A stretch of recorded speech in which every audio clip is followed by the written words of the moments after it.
L'homme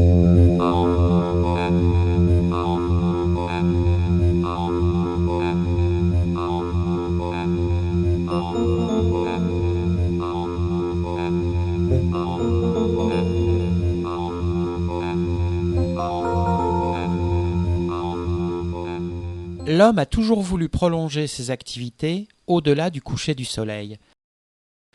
Le feu fut sa première lumière artificielle, mais il était difficile à transporter. Puis vint la lampe à graisse, creusée dans une pierre tendre. Elle a permis aux premiers artistes de s'enfoncer au fond des grottes. Chaque éclairage a marqué une époque. La lampe à huile, qu'il faut régulièrement remplir, la chandelle, qui graisse les doigts, la lampe au pétrole, odorante et dangereuse, jusqu'à l'arrivée vers 1900 de la fée électricité, qui illumine comme en plein jour. La lumière a longtemps été considérée comme de nature divine. Si l'on se fie à nos références culturelles, les Grecs ont été les premiers à l'étudier. Pour eux, la lumière est étroitement liée à la vision. Euclide, le mathématicien, a l'idée brillante de la représenter par de minces filets rectilignes, les rayons lumineux. Il pense que l'œil envoie les rayons frapper les objets, ce qui permet de les voir. Les civilisations disparaissent, les bibliothèques demeurent. Dans leur conquête, les Arabes récupèrent les ouvrages grecs et les traduisent. Ils héritent des savoirs antiques, les approfondissent et innovent. En l'an 1000, Alhazen comprend le fonctionnement de l'œil et affirme, au contraire d'Euclide, que la lumière provient des objets. Mieux, en s'appuyant sur d'innombrables expériences, il ébauche les lois de la réflexion et de la réfraction.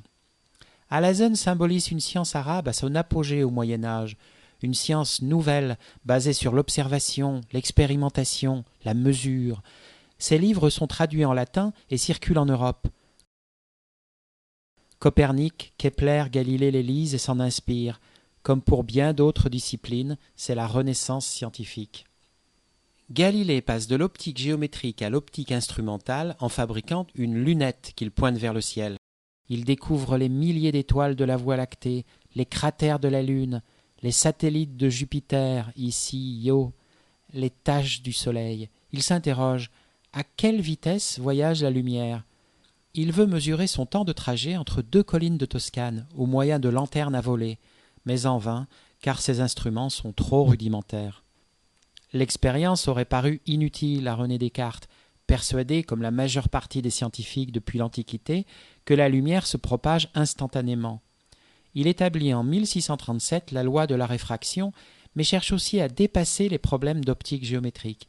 Il a l'immense mérite de revenir sur la nature de la lumière et de lancer un débat qui va durer 3 siècles.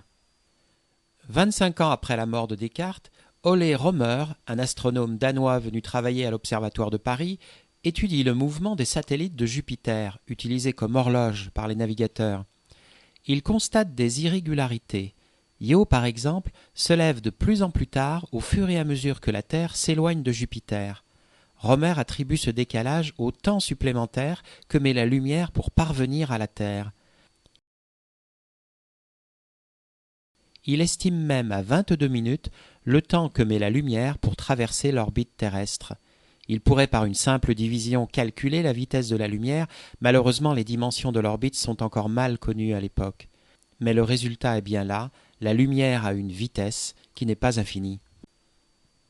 Cette nouvelle satisfait Huygens, le mathématicien et astronome hollandais. Elle le conforte dans l'idée que la lumière est une onde, une vibration qui se propage. Sa théorie se heurte à celle d'un éminent savant anglais, Isaac Newton, pour qui la lumière est un flot de particules.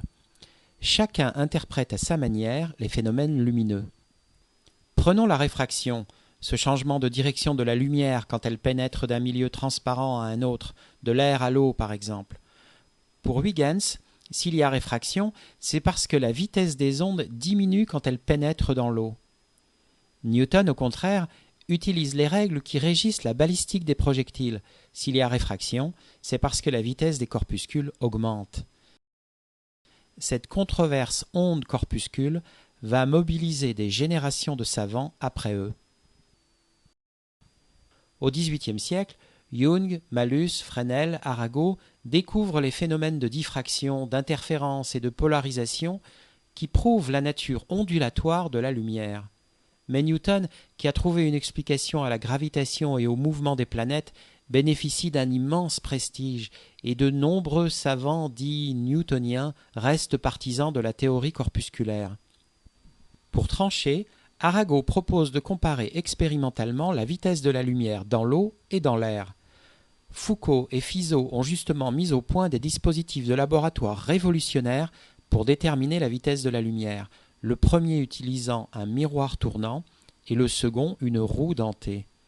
L'expérience cruciale est réalisée en 1850, verdict, la vitesse de la lumière est plus faible dans l'eau, Huygens avait raison. Le triomphe est parachevé en 1865 quand Maxwell réalise la synthèse magistrale de l'électricité et du magnétisme. La lumière est l'addition de deux ondes, une onde électrique et une onde magnétique. La lumière est une onde électromagnétique. Le débat est-il définitivement tranché? Non. En 1885, Hertz met en évidence un nouveau phénomène.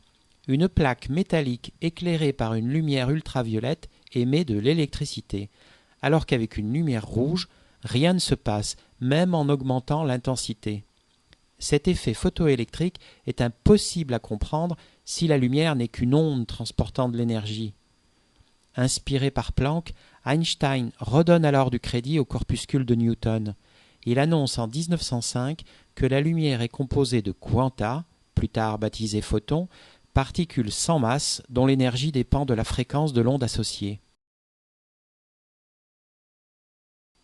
Ainsi, selon son interaction avec la matière, la lumière se manifeste tantôt comme une onde, tantôt comme des corpuscules. Il faudra du temps pour admettre cette réalité subtile, cette dualité onde-corpuscule généralisée par de Broglie en 1924.